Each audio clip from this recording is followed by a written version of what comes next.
Cybersecurity expert Charles Tendell.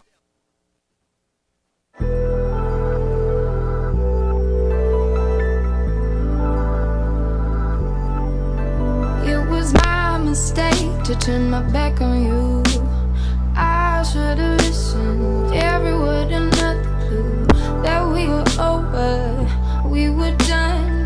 You thought it was crazy love, I was having fun. Listen to my best friend, listen to my bestie. She said everything comes to an end, but that's not true when it comes to you. You won't let me say goodbye. When I saw you at my party and I fixed your broken hearty, all of my wrongs turned into right. Now we're trying to be just the you and me. I'm not so good at it, nothing that you haven't seen. Maybe the honest truth, I like to break up, say you'll be too long and I need a little shake up. But listen to my best friend, listen to my bestie. She said everything comes to an end, but that's not true when it goes to you. You won't let me say. Cybersecurity expert Charles Tendell. Systemic failures that brought their whole systems down. Charles Tendell. He's a certified ethical hacker. Your emails, it turns out, are not nearly as private as you think. Show really how vulnerable we are. Charles Tendell, who deals with hackers all the time, says, If you have to ask yourself, is this right? It probably isn't. Welcome. Cybersecurity expert Charles Tendell. Here into the Charles Tendell Show. You know who I am and you know what I'm about. If not, you know where you're going, over to the CharlesTendellShow.com. And while you're there, do the thing, like, subscribe, share, and do all that other fantastic stuff you do online over at the CharlesTendellShow.com. And remember, while you're there, if you click that Get the Past Show or Get That Latest button, you can check out the last episodes of this here show and have a good time. So I am running around like a chicken with my head cut off this morning. We're going to get this ball rolling and see how we go here in the city of New Bern. So if you guys are new here, if you're new to the Charles Tendell Show and you don't really know what's going on, we'll bring you up to speed. It's the city of New Bern. It is 8 o'clock in the morning. It is me running solo, like I said, here in the studio, and there's a lot of stuff going. So Tuesdays is the Charles Tendell Show, and on Tendell Tuesday, we talk about all things. Technology and all things ethical hacking, and we have a blast doing it. And while I'm sitting here in the sound booth this morning, let me see if I can zoom this one in. Oh, check that out. What's going on, guys? You can actually see me. If you're watching out there on Facebook, you can watch the Facebook live stream for New Bern Live out there with the Charles Tendell Show. It's fantastic stuff. So Monday mornings, if you missed it yesterday, it was Chris Orman with Asked and Answered, talking all about things having to deal with EMS and heat stroke with Dr. Stanley Kuntz yesterday. And this morning, we're supposed to be having a guest this morning, but I'm going to try and get to that guest here right at the 15-minute break as we get into it, because, you know, I'm running solo and got things to do. But yesterday, if you missed it with Chris Orman and Asked and Answered, we talked a lot about about heat stroke, about the heat epidemic, about the heat, not the heat epidemic, that's crazy. More along the lines, we talked about the opioid crisis, but more so, we talked about heat stroke in the city of New Bern, because if you guys are up this early in the morning, it's 8:02 in the morning, it is already 80 degrees outside, which is hilarious. It's funny. There's no way to live anywhere else. I think Florida might have higher temperatures than we do this morning, but it's 80 degrees outside, and we talked yesterday with Dr. Stanley Kuntz about heat stroke and heat-related injuries. So if you missed it on Asked and Answered, get over there and check it out and have a good time and get involved in that conversation, because if you're worried about it, you should definitely look into it. I mean, I'm actually, after some of the information that I got yesterday, I'm actually a little more, I guess you could say, apt to wanting to find out more information about it, because some of the symptoms and some of the things that I've been going through lately have a lot to do with some of the symptoms that were brought out, some of the feelings that were brought out, and some of the things that Dr. Kuntz brought up yesterday on Asked and Answered. So if you're interested, head over to the Charles Tendell Show. Sorry, not the Charles Tendell Show.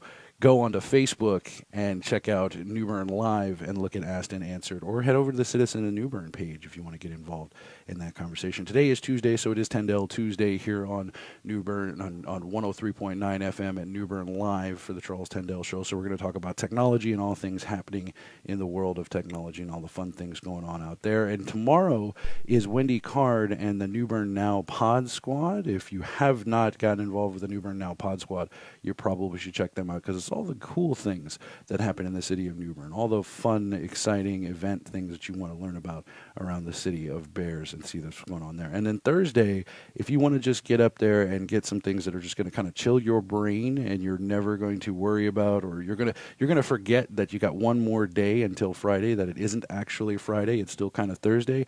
Thursday is check out Morons, or the men on radio offering nonsensical solutions out there. It's all fun stuff. It's all really fun stuff. And then Friday, you can round out your week with all things City Hall, with City Talk, with Lee Bettis and Sabrina Bengal. Lee has been out and about doing his thing. I think he's traveling or doing something like that. I think he's out there traveling and having a good time while the rest of us do some real work. But it's okay. So if you want to check them out, Monday mornings, Asked and Answered. Tuesday is Tendell Tuesday on the Charles Tendell Show. Wednesday is all about New Bern and beyond on the New Bern Now Pod Squad. Thursday is Men on Radio offering nonsensical solutions. And then Friday, City Talk with Lee Bettis and Sabrina Bengal. So we've got some local city update stuff going on that I want to tell you guys about. Matter of fact, let me see if I can find it really quick on the New Bern Live Facebook page. Again, if you're not a member or if you're not in the group or you're not on the page, you're going to miss out on a lot of things that's going on in the city of New Bern because it all comes together here, as the city's slogan is. But if you want to get loud, get local, and be heard, lock it into New Bern Live and keep it locked in on 103.9 FM on your drive early in the morning at 8 to 9 a.m. And then in your evening from 5 to 6 p.m. you can be involved in that one as well. So there's an update. If you guys have been following the New Bern Live page, Mr. Fletcher Allen, right? Mr. Fletcher Allen, who had a tree fall on his house somewhere before June, and it actually came out in print on June 26th, has gotten we've got some updates. We've got some love happening in the city of New Bern, which is something I love absolutely seeing in New Bern. People coming together, doing these things, getting together and working this all out. It's all really freaking cool. So the story behind Mr. Fletcher was there was a storm that knocked this giant black walnut tree that had been in his yard for like 40 years. It knocked it into the house that he's lived in. And now he's a retired Air Force veteran, and he didn't have owner's insurance, and he was working on getting all this stuff done. And then all of a sudden, this tree comes crashing through his house, through the roof of his house. And with the way the city worked, a lot of people came out. We got some estimates as to how much it was going to cost. Shouts out to Steve Tyson out there for being on the ball and for helping with that one, because without that insight, nobody would have known what the heck was going to go on or how this was going to work out anyway. But thank you, Steve Tyson, for giving the quote out there. And apparently the tree, after a little bit, the tree is now gone and everything is taken care of and covered, and the it's out of the house, and we're going to be working on getting his house repaired, and we had a lot of great people come out. So shouts out to Mr. Fletcher and the New Bern Sun Journal and everybody else out there, and coming together as a city and making this all work out was one of the coolest things I have ever seen in any general city. And if you're in the city of New Bern, if you're in the city of Bears, go ahead and check it out.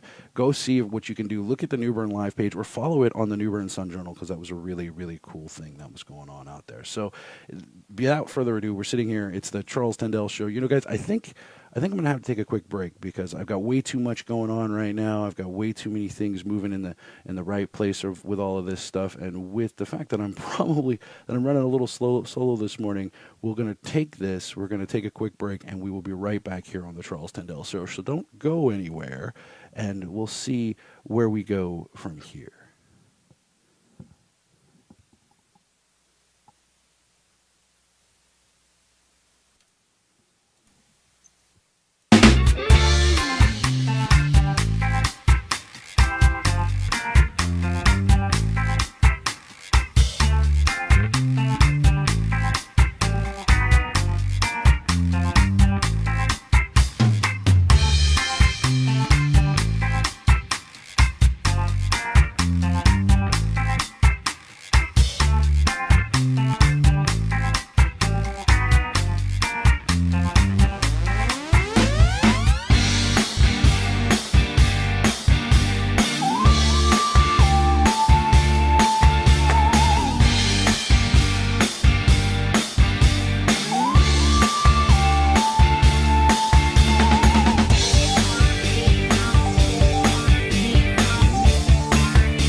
The summer came and gone too fast. The world has changed and never lasts.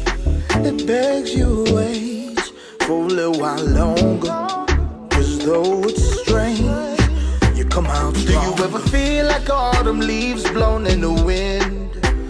Like it's never gonna end, never ends. Prayers up to heaven that His blessings it would send. And the struggling. But I gotta tell you, a change is coming. A change gonna come. A change is welcome. And where hope comes from, the change is everything you want. Cause if it never changes, then the sun never comes.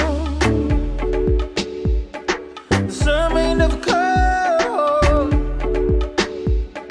The sun ain't never gonna come. The sun may never come.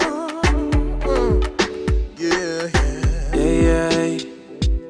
Unrestrained as the wind. If it blow, it could get difficult, but I'm not tripping, no. It's so fascinating. In my brain, I feel it activating. Oh, a change is coming. A change gon' come. A change is welcome. And where hope comes from, the change is everything you want. Cause if it never changes, then the sun never comes. The sun may never come. The sun ain't never gonna come. The sun may never come. Yeah. No, it's true, I wanna change it all for you, but there's nothing I can do to stand by my side. And you know it's true, I wanna change it all for you, but there's nothing I can do to stand by my side. Yeah. A change is coming.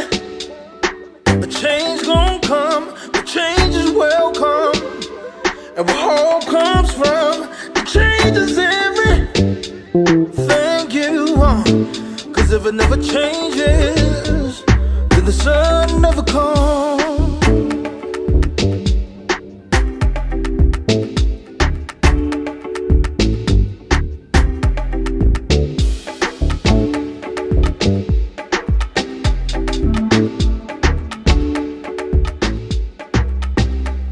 Okay, let's try this again. Welcome back here into the Charles Tendell Show. If you don't know who I am, you don't know what I'm about, you know where you're going, over to the CharlesTendellShow.com. Rough start on this Tuesday morning. It's 13 minutes after the hour in the city of Bears. And if you are just now joining me, it's crazy over the Charles Tendell studio. We're running around like chickens with our heads cut off. But my buddy Trevor is behind the board now. He is in the booth and in the house, so we are getting our work done and taken care of this morning. So we were going to have a guest at the first half hour this morning, but it turns out that we didn't make that cutoff. We didn't make it to wherever there, and we'll try and reschedule them and get them back on and get into the conversation. But I was telling you about what we were talking about all week long, with different things, and the stuff that happened yesterday on Asked and Answered with Chris Orman, and he was talking to Dr. Stanley Coots, talking about heat stroke and heat-related injury and things of that nature, and was telling you all about the lineup with there. So it's Monday with Chris, Tuesday with Charles, Wednesday with the New Burn Now Pod Squad, Thursday is Morons, and then Friday is City Talk with Lee Bettis and Sabrina Bengal. And if you're interested, keep it locked in on 103.9 FM right here on New Bern Live, 103.9 FM on your AM, and then on your AM it's 1450 AM. So 8 o'clock in the morning to 9 AM in the morning is all New Bern Live hour. Then 5 to 6 is even further on it. So in wonderful tech news, seeing as how it's the great world of cybersecurity here on the Charles Tendell Show, and it's a crazy Tuesday morning, and I forgot my water bottle. No, there it is. Haha, I got my Hacker One water bottle. If you guys are part of the What Hacker Looks Like Facebook group out there, or or if you're following the Charles Tendell Show page, or even the New Bern Live page, and you're looking for a way to get some of your questions answered in terms of what can be hacked, what can't be hacked, and so on and so forth. And if you're even more so interested in things that are just normal tech questions, like I got a really cool call the other day that was, hey, which one do you recommend, iPhone or Android? And for anybody who knows Charles, and if you're watching the live stream at all, you can see my high speed laptop here. I am a Mac guy. I prefer Mac. It works better than most things that I've tried out there, and I've tried a lot. I've gone from Linux, I've been Windows, I've been everywhere you can imagine, and Mac has always been my favorite. That said, when it comes to mobile technology, when it comes to your phone, when it comes to anything like that, it's kind of a personal touch that you need to be thinking about, right? It's one of those things where you're going to have to look for specific features that look good for you, things that are going to work out great for what you've got going on, and choose the right device for you. And this specific call came from a friend of mine, and it was, I'm looking for the stylus. I want to be able to write things on my phone. I want to be able to take notes, like things like that. And in that particular case, it was the Samsung Galaxy Note. I forget whatever the newest one is, but functionality wise, I like Apple. And I guess that's something we should probably do as like a poll or something. We should probably figure out, what people like the most. But me personally, I'm an Apple person. I recommend, Apple products most of the time because it's got good security, right? It's got good privacy. And here recently, there was this article about Android getting hacked. And it was something in the area of like 600,000 Android devices. Let me pull it up. 600,000 Android devices hacked at some point because it was insane. It was something, and then the reason that Android keeps getting hacked the way that it keeps getting hacked is mostly because it's an open platform. It's an open source platform, and if you don't know what that means, it means that thousands of people, if not millions of people around the world, have contributed to the success of this platform, to the development of this platform. Yes, it's a Google thing, but it's like. If you guys remember personal computers, I know there's not that many people who don't remember the desktop computer revolution when it came out, and maybe I'm dating myself there. I don't. Trevor, did you ever even use a desktop computer, or have you always been laptop? You used a desktop because you were a gamer at some point, right? You might have to hit the routing button. It might still be set on solo. Hit the main button under the studio headset mic. I don't know. It's there. There's a button underneath on your line that says main or send to main. Well, we'll fix it. We'll fix it on the next break. We'll fix it on the next break out there. But if you're too young to remember what desktops were, when the first PC revolution took place, it was Windows and Microsoft came out, and they wanted their software to work with everything. They still do. It's kind of the standard as to how it works now. It works on everything, and as such, it has serious market saturation. So you get a lot of places where it's not the best feature, it's not the best setup, it's not the best one for the job. It is actually just just kind of sort of working. And that's where we are with Android right now. We've got a bunch of people, we've got a bunch of devices out there where these devices aren't made for the software. The software is not made for these specific devices. It's made to be compatible, but not necessarily made for these specific devices. And what we end up with is this hodgepodge, or this nearly perfect kind of melding of software and hardware technology.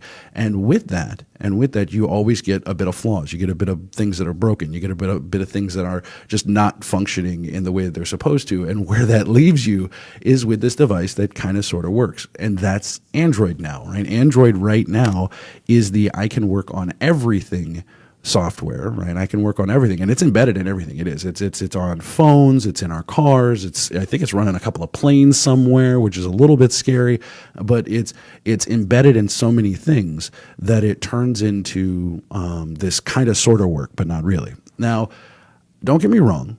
I like Android. I like the functionality of Android. I like the way that it can do a lot of things, but it doesn't do a whole lot perfectly. And I mean, I haven't really played with like the Google Pixel and all the Google dedicated flagship phones, but I've had the flagships of most manufacturers, right? The Samsungs, the Motorola's, the even the Huawei's ones out there. I've had the flagship phones for most of these, and they're super powerful. Some of them run vanilla Android. Some of them don't run vanilla Android. It's one of those things where vanilla Android being not not touched by a mobile phone developer, right? Not a mobile phone developer, a brand, right? Not being touched by like a Samsung or being touched by a T-Mobile or a Verizon. So like when you pick up your phone and you see all of that Verizon or that T-Mobile or all of that bloatware that's on your phone, that's actually a skin overlaid on top of Android. And the vanilla experience is without all of that. So you can get it without all of that. But anyway, on a lot of these higher end flagship phones, you can get the vanilla version.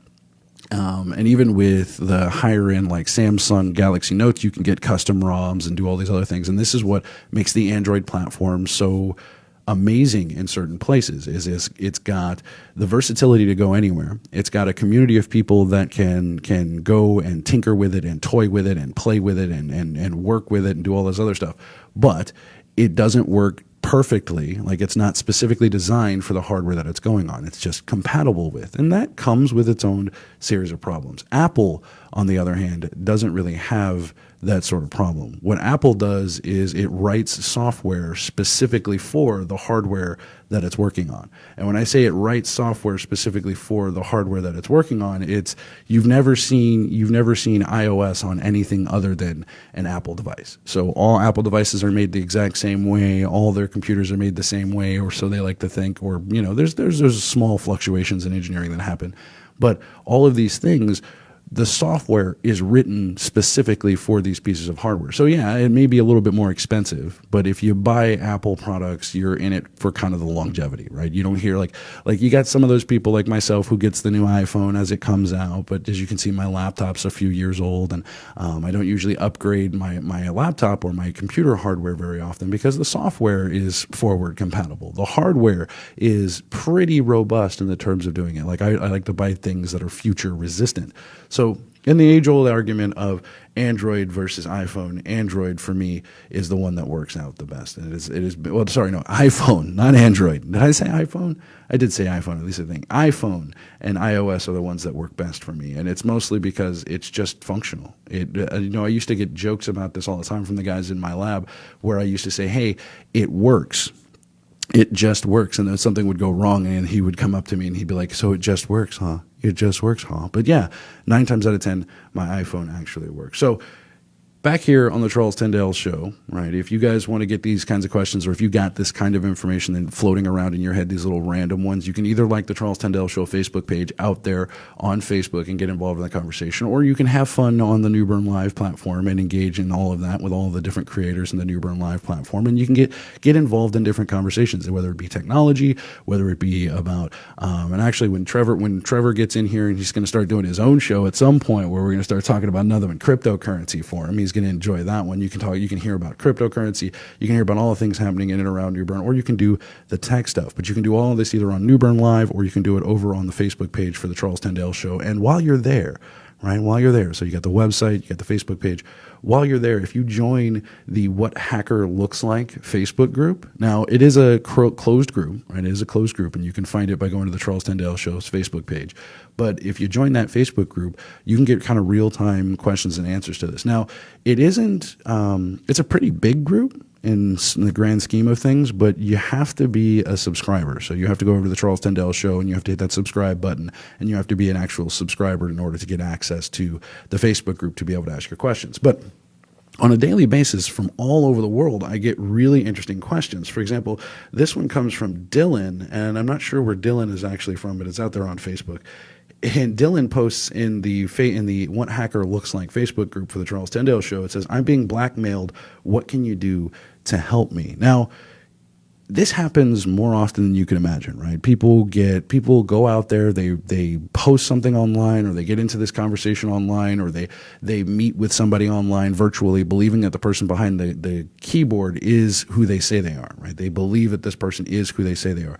The problem then becomes that this person turns out not to be who they say they are, and for whatever reason they want to blackmail or otherwise manipulate you or otherwise put you in kind of a bind. and what happens in a lot of these common cases is it's a bit of catfishing, right? It's a bit of a relationship thing. There's heartstrings there. People don't like being alone on the holidays and so on and so forth. So people are looking for love online, which is not a bad thing, right? It's a new thing, and we'll probably have Julie Spira, the cyber dating expert, on the show at some point to have another conversation about that, because that's still relevant almost every other month in terms of online dating. But people go out there and they post things. They talk about pictures. They put up pictures of themselves, pictures of their families. They share those intimate moments with this person who is supposed to be someone that cares about them, or they're supposed to be having a relationship with, or it's somebody that has some information on you otherwise, and you don't want them to get that information out there, and they're blackmailing you. I hear this all the time, especially in my circles, right? People come to me and I hired Umpty Smunch off of the internet to do something, and now they're telling me that I need to give them an additional $10,000, or I'm not going to be able to, or they're going to post all of my personal information on the internet, and then I'm going to be in trouble there. So first thing I want to tell every one of you who ends up in that particular situation, right? Do not pay them. It's going to be you're going to want to do it. You're going to want to do it so much. You're going to want to do it, and you're going to think that's going to be the fastest way to get these people to stop doing what they're doing for you, and that's not the case. They probably won't post your stuff, but they're going to continue to string you along for as long as they can until they kind of tap that keg dry, right? So they want to know how deep your pockets are. So they're going to start off with a couple of $100. Hey, they're going to start off with maybe $1,000 or whatever it is, and they're going to continue to do this. Now, there's even the ones where and then the second tip I want to tell you, don't ever send money via Western Union. Western Union or Bitcoin, just don't do that nonsense. Don't do it at all. It doesn't matter what they're telling you. It doesn't matter how scary it seems. It doesn't matter how bad it could possibly get. If you value the money in your pocket, do not send it to these people via Western Union. You'll never, ever, ever get it back. So first things first, do not send money to these people. I mean, if you can avoid it, don't put personal pictures or your information online or do anything like that. And actually be very cautious with the types of information that you give out to other people, right? So there are a couple of female clients of mine that I tell them that if you're going to do this, if you're going to continue to have these online relationships, because I got a couple that are repeats. I even got a couple of guys, and actually the guys are a little bit worse in all of it. But the repeat clients that come to me and say, it happened again, I'm like, okay, here's what we need to do. Every time you take a picture or you take a video or you engage with someone like this on the internet, especially if it's in one of those intimate, camera sessions, put something in that picture frame. Put something in the frame that would, one, be easily missed by the average person, unless you're really looking for it, because quite honestly, the center of attention is going to be the person in the frame versus one of these objects out there. But put the name of the person, like take a piece of paper, write their name on it, right? Write their name on it, fold it up, and stick it somewhere in the scene. Like you're basically manually watermarking all of your video or your images or your pictures. That way, if this file or this video goes out there and it goes to anywhere else, you can just look at it and be like, look, I know for a fact that it came from this person. And then you can take that information and you can go straight to your local law enforcement, or go straight to law enforcement in general, or the internet crimes prevention people, or any of those other groups out there, and have the video, the content, the pictures actually removed, because it's your content. You didn't give them permission to use this, and now it's up online, and you can take the appropriate actions to do that if you have the forethought to do something like that. Now, if you're one of those people who it's already happened to, again, don't pay them, right? Don't panic, don't freak out. There's definitely ways to be able to get a hold of your data once it goes out there.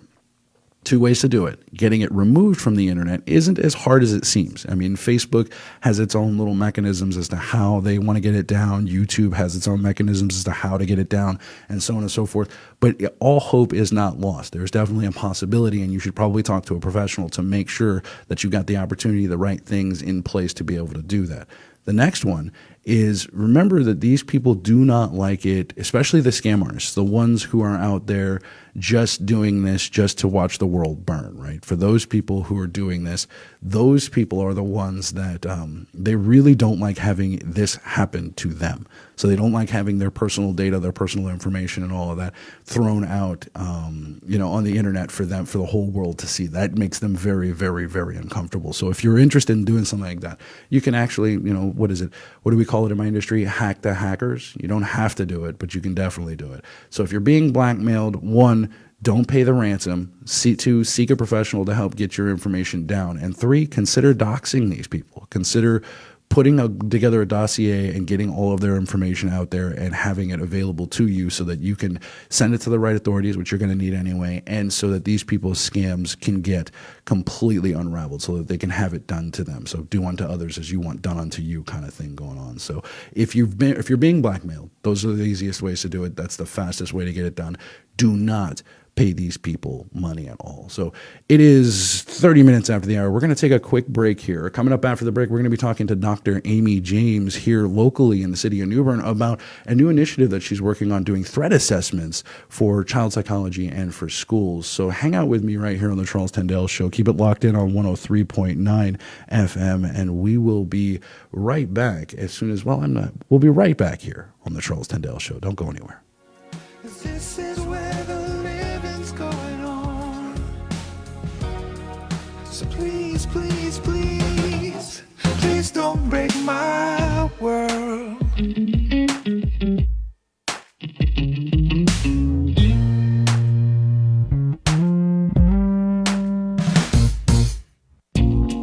Remembering a season, thinking of a time, trying to get back to a reason and a rhyme. Please don't break my world. Please don't break my world. Please don't break my world. 'Cause this is where the living's going on. So please, please, please, please don't break my world.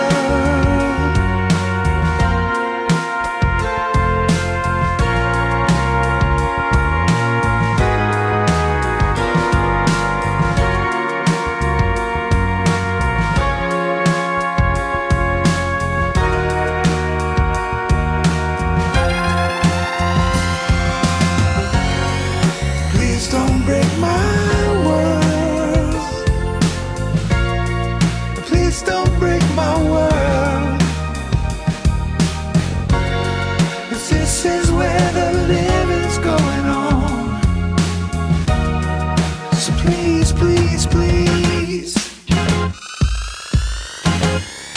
please don't break my world.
And welcome back, ladies and gentlemen, here into the Charles Tendell Show. If you are just joining us, it is 35 minutes after the hour in the city of Bears. It is a hot 81 degrees all this early in the morning. And if you don't know about it, this is the Charles Tendell Show. And if you want to learn more about it, head over to the charlestendellshow.com or check out the Facebook group, the New Bern Live Facebook group, or the New Bern Live Facebook page, or the Charles Tendell Show Facebook page, and get involved in that one. And before we get too far, don't forget, we are still doing the children's consignment. We're doing the Next Best Thing with the Next Best Thing Children's Consignment Store right here in the city of New Bern. If you need clothes, if you are one of those people out there who need help getting it together so that you can go out there and get a job, or you need clothes for your kids, or you need anything like that, the Next Best Thing already has some ridiculously low prices on high quality items. But if you need more than that, swing by the New Bern Live studio in the downtown area in the heart of New Bern, and we will give you a voucher to get you taken care of and get you covered. But if you want to go there by yourself, check them out. They're at 2656 MLK Boulevard here in New Bern. Or give them a call, 252-514-6857, or find them on Facebook at Next Best Thing NC. Go check them out. So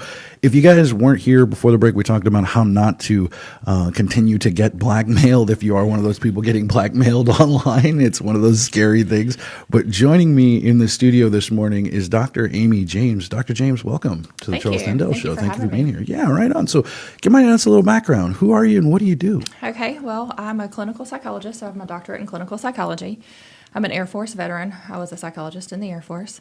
When I left the Air Force, I started a private practice here in New Bern. That would have been in 2011.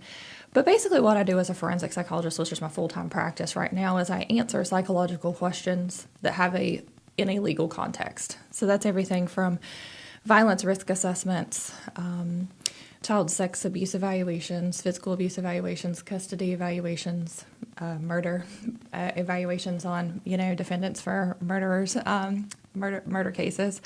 But my passion, one of the areas that I'm most passionate about, is school violence assessment. So I was previously on the governor's task force for Safer Schools, where I was the only forensic psychologist consultant for that. And currently, I'm providing trainings across the nation in conjunction with the National Criminal Justice Training Center on how to understand the difference between a student who may be making threatening gestures or threatening statements versus students who actually may pose a threat, which is different. Somebody can utter something or do something that may be concerning and absolutely needs to be looked at. But does that person actually pose a threat, and do we need to do something with that? So to educate educators, administrators, and law enforcement and mental health providers on how to go through what the research says is a proper process, and then what to do after that. A lot of times our threat assessments or threat investigations end with, is this a problem? But we never get to, and how do we manage it or mitigate it? So I've been doing those. I have another one coming up in August, which will be in Irving, Texas. That'll be a 16-hour, 2-day training. Oh my goodness. A 1-day training, which is 8 hours, is absolutely exhausting. So this will be my first 16-hour one. So. Oh my goodness. So are you Yes. training it, or are you participating in the training? I am conducting the training Wow. solo, just me. Yes. 16 hours. 16 hours. And it's Yes. it's all for teachers and Law enforcement. My most recent one was in Appleton, Wisconsin. We had 97 attendees. From that, about 75 were law enforcement, everything from SROs to police chiefs to detectives to interdiction, school administrators, mostly principals, and school counselors was the population there. wow. So all tough crowd people. Yes, but thankfully my time in the military gives me some credibility with the law enforcement crowd, and then I'm a child of 2 educators, so that gives me a little bit of credibility with A little flexibility, yeah. with the school crowd, and then as a psychologist by trade, I have some credibility with the mental health crowd, so I can relate to their specific jobs and the nuances of those jobs and their what each person can bring to the table. That's cool. Yeah. You're made for the role you're in, kind of. I think so. I mean, they say if you can make a living doing something you're passionate about, then Never work a day in your life. That's right. Never work a day in your life. Sometimes the dream pops up on you and you don't even realize it. That's You're just there absolutely one correct. day. Yes. So okay. So back this up just a little bit. So Yes. you do psychology. You're basically like the real world NCIS Sort of like that. A lot of people say, "Oh, you're like Clarice on Silence of the Lambs." So sort of like that too. Okay. That's a little scary, but it is a little scary. I don't carry a gun. I didn't go to FBI training, things like that. You didn't interview anybody that needed a mask? That not you can talk yet, about? but I may have one coming up. Wow. Okay. Yes. So your job is to understand these people as to why they're doing it and to motivations for human behavior. I got into this because I picked my undergrad psychology program based on acceptance rates into law school because I wanted to be a prosecutor. And then I found my law classes. Sorry, friend attorneys. I have lots of attorneys that are friends. Or lots of friends that are attorneys. But I found my law classes very boring. But I found that piecing together the motivations and the reasons for human behavior was just fascinating. So it's like a puzzle. I love doing that. So I evaluate people, I read the records, and I piece together a puzzle. Wow. Yeah. See, I mean, I do that, but since I don't have a degree in it, people, right. I'm just people watching, and right. I love understanding why people do the things that they do. Yes. Right. It's just, and I've seen some of the conversations that you got into online, and this is part of the reason that you came in this morning is because with this big conversation about school safety, about children, about how this is all happening, and a lot of people seem to be full throttle to the solution to considering a solution right. without actually trying to figure out what's really going on here. Like, Absolutely. Why are we at this point? Right. So that's correct. What has caused, from everything that you've seen from the outside, from looking in, I mean, I'm assuming that you didn't have to go through anything like this as a child, so you don't have any kind of experience. I think we had one bomb threat in the 80s that and we I had remember to have under our desk. See? Yeah. And I grew up in a world where we had an active shooting team in my high school. Right. So we had guns everywhere, yes. and we were okay with it. Right. Now we get to where we are now, and people are getting shot left and right. Yeah.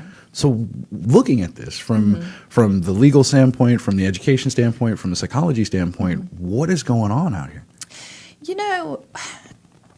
The really frustrating part about my job is we can't ever predict human behavior. We can hopefully prevent human behavior, and we can look at risk factors, but we can't predict human behavior. And I don't think anyone has yet been able to say this is the absolute cause.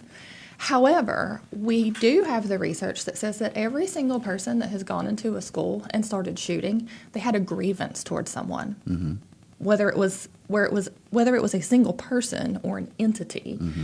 They had a grievance, and they didn't. There's hypotheses they didn't have the coping skills to be able to deal with that grievance in a way that would be less traumatic to others, but also. One of the points that I made at my last training is 100% of school shooters are also suicidal. Now, that doesn't mean that anyone who is having suicidal ideations is going to go shoot up a school. Right. But when we evaluate those who have, those perpetrators of mass violence such as that who are still alive, because a lot of them take their own lives or they're shot by the responding officers, sometimes a teacher, They had no regard for human life, their own or those of others. So I think that those are issues that, from a society, we need to be addressing. No, I agree with you. I see this. I don't even know what the appropriate word is, but a lot of students, a lot of younger people right now have this feeling of worthlessness. They don't feel like their life is worth anything. So why should Right. anybody else's lives be worried about? They should be worried about anybody else's lives, but.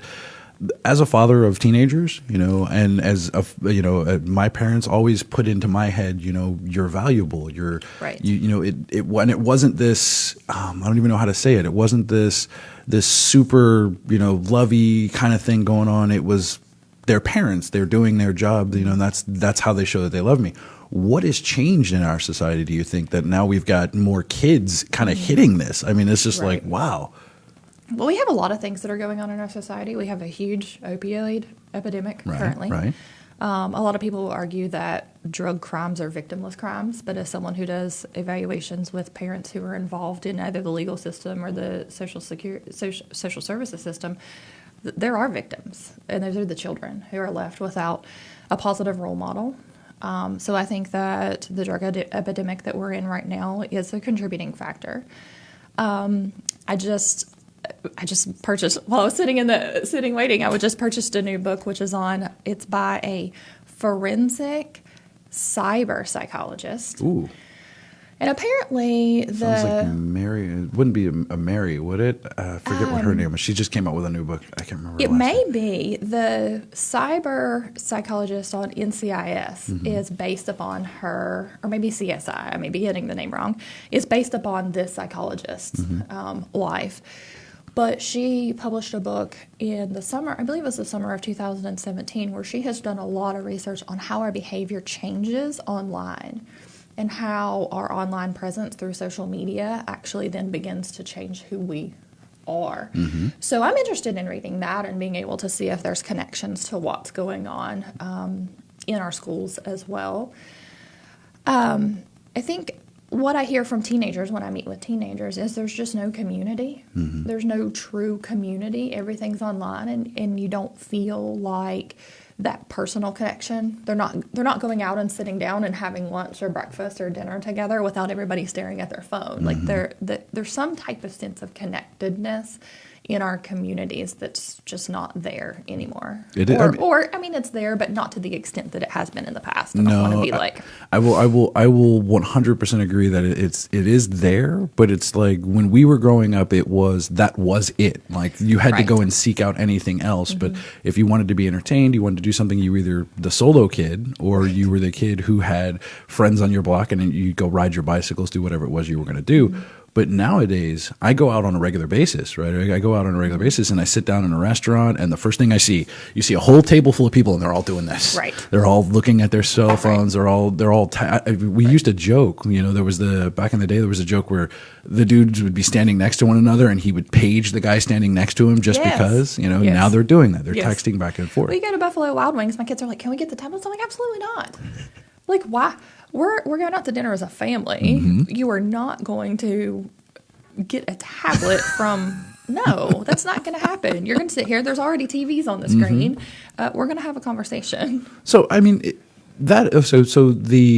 the new access to technology, giving them these environments where they can create these virtual environments. And I do agree with you. I would love to know the name of that book, because that's quite honestly, that's something I've talked about more than one occasion, where our technology has begun to represent us. Our social media has become this more dedicated, more direct version of who we are. Oh, cool. But the more direct version of who we are, and people are starting to take that very seriously, which is why cyberbullying goes the direction that it goes in a lot of cases. But we, as an older generation of people, we can turn that off. Like you and I and Trevor and everybody else that I know can be like, oh, smartphone, let me put it somewhere. Like I was joking the other morning, I'm going to get a Motorola Razr and not carry a smartphone anymore. Right. If it wasn't for my work, I would probably do that. So I used my technology to give you the name of the book, which is The Cyber Effect. The Cyber Effect. Yeah, a pioneering cyber psychologist explains how human behavior changes online, and it's Dr. Mary Aiken. Yep, I know her. Yeah, she's. I've been following her book for a while. It's been actually pretty cool, and I think it's been out for a little bit. But that one's been out for about a year. Yeah, and that's definitely one on my reading list. So the kids are missing the environment for having these little groups. Now, if you go into a high school, like my oldest is in high school, and she tells me about her little clique and about her little friends and about all these people around there doing those things. They exist outside of school on their technology. Right. So without that, with them losing that coping mechanism, you're saying that's a significant contributing factor to I feel hopeless, I feel worthless. Yes. I'm not saying that that's a direct factor to school violence, but yes, to the person and the overall well-being of our students currently, yes. So what do you think, like, so what are some indicators of that? Like, how in a world of technology where we can see thousands of people a day, what would you tell a school principal to be like, here's some things you should probably be watching out for?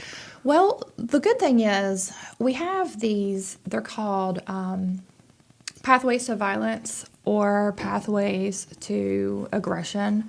And some of the things that we know are we find or recognize the students who may be planning something or who may even be at risk for planning something, doesn't mean that they will, through what we call leakage. And leakage is when someone becomes aware that there may be an issue.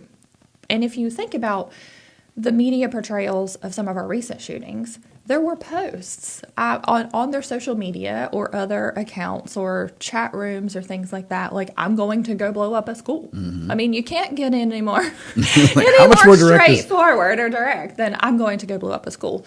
Or you might see a student who starts posting on their Instagram or their Facebook or Snapchat, they're taking pictures of guns or weapons. Mm-hmm. And that doesn't mean that every person that takes a picture of a gun or weapon is a risk or a threat. But is this a change in behavior? So what we know about leakage is also song lyrics that may be concerning, behaviors that may be concerning, taking on like a pseudo commando type of role and posting it online, is that 86% of school shooters had some sort of leakage. Someone knew about something related to a plan or a concern. There was some sort of indicator. There was some sort of indicator. But a lot, I think it's around 50% who had leakage did not become shooters. And we don't really know if that's because the plan was thwarted or there was an assessment. But what we do know from that is the gross majority of students who may become a potential threat to school, people know about that and they need to report it. So that's how we get to know about the situation. The FBI just recently released a new report on mass violence, and I believe it was specific to shootings. They may have included bombings in there, but it wasn't school specific. But schools were included because they were also talking about, like the Boston bombing, or if the newsroom shooting last week that would happen, that would have been included, but it happened after the study. With other types of mass violence, people in the community or family were the first to really realize that there may be a problem. With the school shooters, it was the students. Students were the number one people who were aware of a change in a student's behavior, followed by teachers and then family. So these students may not present at home the same as they're presenting at school. Oh, that's guaranteed. Absolutely. There are plenty of times where I know growing up that I was not the same kid after I got on the bus. Right. Like, it was That's just exactly the way it right. worked. But so then the next level becomes these.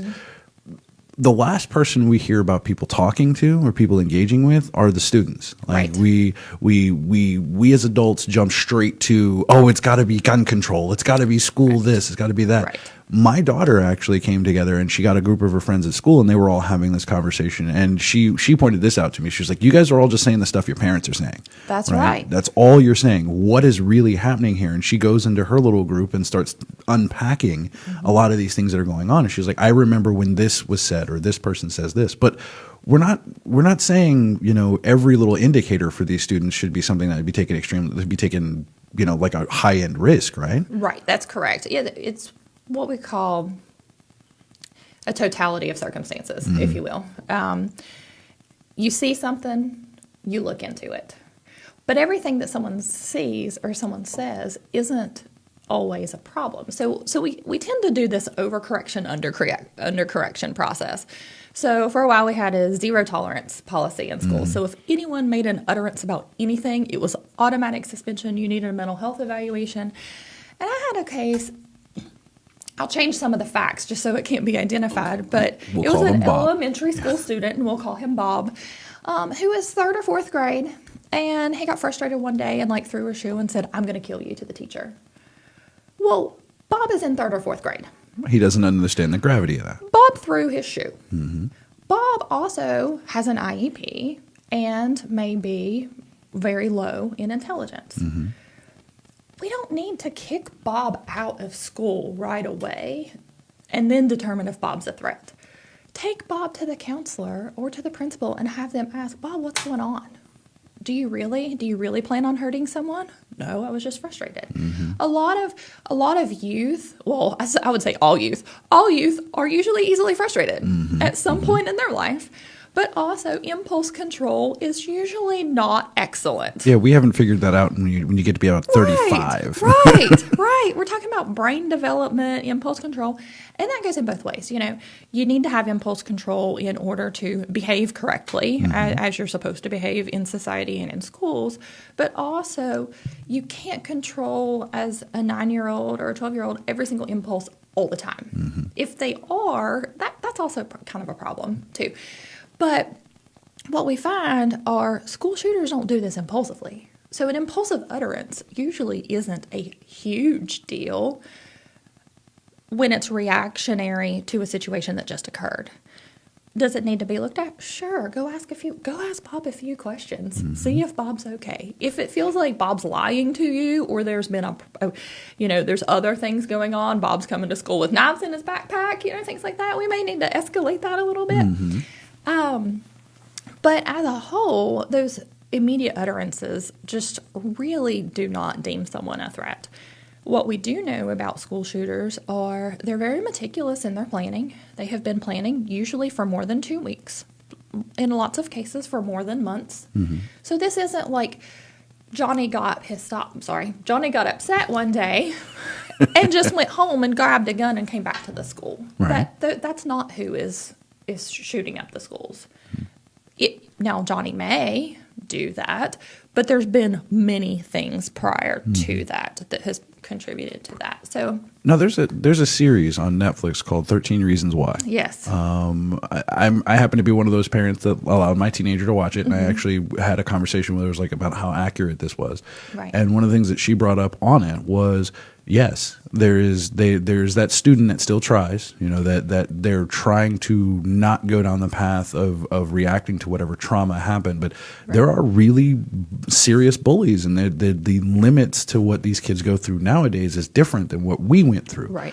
And I asked, well, how did we get to that point? What's driven us now to this point where we've got students that want to push another student or don't care enough about another student to actually witness these changes? That's a really good question. And I don't think we have the answer. Yeah, I agree. We can talk about societal issues as a whole, but at the end of the day, everybody's still an individual. So what may push one person may be very different than what pushes another person. Yeah.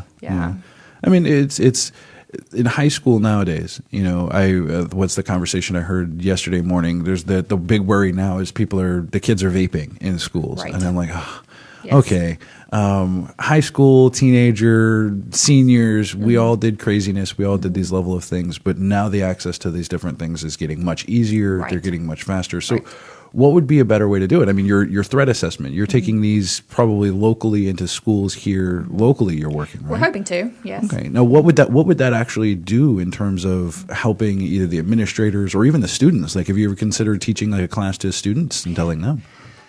It would be very beneficial for students to have general information, but not the very specific information, because there always runs the risk that if you present all the information, that then the person who really is planning or plotting something now knows what not to do.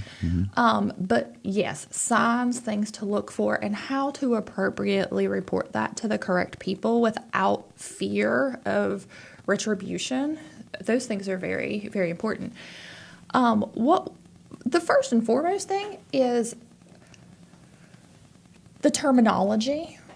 We have to communicate the terminology. So threat terminology is not something that mental health professionals typically talk about. We talk about risk. And in risk, we talk about the risk of someone doing something, and you try to protect the person who is going to do something. And in threat assessment, it's the threat that someone is going to do something, but you're actually protecting the potential victim or the potential target. So the resources are actually put into different places, and the tools that we use to be able to do those types of assessments are very different as well. But first, we have to get everybody on the same page as far as language. What is a threat assessment? A threat assessment is not going in and doing a clinical interview. That completely misses the mark, because it's not, how are you doing? Are you having any thoughts of hurting yourself? Are you having any thoughts of hurting others? Threat assessment is what has been said or done that raised the proverbial red flag, right? And then, do you have access to these weapons? And you don't just take the person's self-report. And that's what clinicians as a whole are taught to do. The person comes in for therapy and you evaluate that person, but you need to know, does this person have access? Well, I can't go into somebody's home and determine if they have access. We need law enforcement partners to help with that. I can't just go walk into a school and get their educational records and see, has there been a pattern of disciplinary infractions? Are they failing something? Was there something significant that happened at the school? We need our educational partners to be able to help with that. So there's all these pieces of information that come together from multiple disciplines, but everybody has to be talking the same language. So first we have to be talking the same language, understanding what the goal is, and then have everyone understand how their piece of the pie fits together. And then once we have an assessment as to whether someone is high, medium, or low, or level 1, 2, 3, 4, or 5, there's different models for threats assessment. What do we do then? Because a lot of times it's, we'll arrest and charge, or put on probation, or kick out of school. Well, one thing we do know is the minute you kick a student who has made a threat out of school, their actual likelihood of to actually doing that threat increases. Because now they feel now even they've more got isolated. time and they feel more isolated. So we need to know that. People need to know that and know how to manage that and what is a true threat versus a moderate threat, like an immediate threat versus a moderate threat. I mean, obviously, if someone comes into school with a gun, that's an immediate threat. Law enforcement, just get it done, right? Just take care of that situation. But it's different when you have other levels of threat and how to manage that. And management is based upon the individual student, but also the school and the resources available in that community. So what the community in Durham has available for management is very different than what we have in New Bern. And what we have in New Bern is very different than they have in Cape Carteret. And what we have in Cape Carteret is very different than Pamlico County. So being able to take what we know about threat assessment, get everyone on the same page as far as the importance of it being a multidisciplinary team, and then knowing your community resources and coming up with a process that works for your community. Because the assessment doesn't do anything if we don't know how to manage it. And we can't manage it by just prosecuting our way out of it, because then we still have to do something with the student. And sometimes the students may have an IEP or a 504, and they're mandated to be able to have access to education at the same time. So how do we navigate all of the educational requirements, the mental health requirements, the legal requirements, and keep everyone safe at the same time? And I don't think anyone has perfected it. I'm not going to sit here and pretend that I have, but we can do much better than we are. No, now in terms of how we can identify these students, how we can identify the risky students. Yeah. It's kind of a slippery slope when you get into because we're all diverse, we're all different. We've all, like you said earlier, some things that might create an issue for one student isn't going to be the same to create an issue for another student.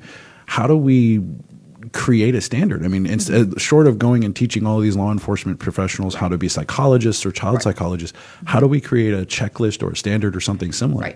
Actually, thankfully, there's some created. Oh, good. So there are some processes and some checklists and things that say, if you kind of know what you're looking for, you can go through this process. So there's a Virginia model. Dr. Cornell out of Virginia started. I believe the research in the project started after Columbine, but really escalated after the Virginia Tech shooting. So you can get that information on Amazon. You can order the Assessing School Violence information right off of Amazon, educate yourself, and know basic tenets of what needs to be looked at. Dr. Chris Mahandi, that's actually who I got some of my training from. He's a board-certified psychologist out of California. He has his own model. He has worked very closely with Dr. Reed Malloy and Dr. Jens Hoffman, who are the authors of the International Threat Assessment Manual. They have a process as well. But the really important information is, if you can gather the information and you know what you're looking for, they've managed to even drill down to a pathway to violence. Okay, so a pathway to violence is someone who is actually seeking, they're doing the research. What's the building like? Let's just take a school. What's the building like? Who's the population? When are the doors open? They may be researching methods, so bomb building, because it's not always guns. We can outlaw guns, and we're still going to have bombs and vans and dynamite, and yeah. that's exactly right. But there's usually some type of search history. The computer can be a huge problem in this, but it can also be our greatest ally in doing the research to figure out where someone is along the pathway towards perpetrating a violent act. So no one commits a violent act without something happening along a pathway towards the violent act. So law enforcement is very well trained to look at those things. But there's also a lot of red herrings. So you may have something going on over here that may be a distraction, or you may have something going on over here that may be a distraction. But in this handbook, the International Handbook on Threat Assessment, it tells you the top 7 things to look for. So even if we created just a checklist of these top 7 things, and it tells you of the people who had these 7 things, 100% of the school shooters had 1, 2, 3, and 4. But only 0% of threateners that didn't shoot up schools had 1 and 2. So if you think about it, if you have 1 and 2, your risk level should be very high. If you have 3 and 4, you're going to have a moderate, at least, risk level. And you can piece it together like that. Unfortunately, there's not a great exact science. We have the science for reoffense. So I can do a sex offender evaluation, and I can tell you if someone has been charged or convicted with a sex offense, what the percentage of likelihood of recidivism is over the next 5 years. I can tell you that. We have that science. We don't have the science to say if someone has never perpetrated a crime, what's the likelihood that they will perpetrate a crime. Because the sample is too large, and there's just no research in that area. So it's not an exact science. But. Now we're going to run over our time here, but and this is definitely a topic that I would love to have you back and just unpack a little bit further. But when you get into the categorization, like when you get into this person over here's got these indicators and they're going the recidivism rate, like you had mentioned, right? Aren't we supposed to be rehabilitating people? Aren't we supposed to be putting them in a position where we eliminate or at least mitigate some of the factors that would actually create this again? Absolutely. Okay. And that's where your management plan comes in. Okay. So what factors did they have, and what are we going to do to manage to keep this from happening, but also to mitigate and hopefully get rid of these factors? Absolutely. Okay. That's the end goal. Okay. Well, Dr. James, we're out of time. How can people learn more about you? How can they get involved, and how can they learn about this threat assessment that you're working on? Okay. Well, I decided that I would offer a free training here in Craven County, but I've invited some of the local county stakeholders as well, all surrounding county stakeholders as well. So I'm doing a training on July 14th. I've got a few seats still open. So if anybody wants to register for that training, especially if they work for the school system, mental health systems, or law enforcement, they can email me at Dr. for Dr. Amy James, AMYJAMES at Gmail, and just tell me what they're wanting, and I can get them registered, or they can email me for more information. There's a lot of resources already available online. So if you Google school threat assessment, you're going to come up with a lot of resources. There's going to be continued more in-depth training through the National Criminal Justice Training Center. The next one available there is a 16-hour, which is going to be a really in-depth, including multiple exercises, hot washes after all of that. That'll be out in Texas. But people can just email me and get more information. Right on. Well, Dr. James, thank you so much for coming into the studio. It's really cool. And I'm looking forward to having you back because it's definitely a conversation I want to keep doing. So, well, guys, if you are following, you're out there on the Facebook page, thank you for being out there. I see David is out there, John, Chad, Antoinette, all you other people out there are hanging out in the Facebook world. If you want to get more information on Dr. Amy James, she's out there on Facebook. She'll probably get involved in this conversation in the comment section at some point. Don't forget Next Best Thing Children's Consignment Store. If you're interested in getting involved with that one, check them out at Next Best Thing or visit them on MLK Boulevard and get involved. If you need clothes or you need support, swing by the studio. We'll get you taken care of. Don't forget, tomorrow is the 4th of July, and I will not be here. I don't think anybody's going to be here. I think everybody else is going to be out there. If you're going to do fireworks, do them safely, drink responsibly, and enjoy. But that's it, guys, here on the Charles Tendell Show. We are going to be out of here, and I think you might hear some radio tomorrow morning, but it's not going to be me. Definitely not going to be me. But that's it, guys. I'm out of here, and I will see you when I see you.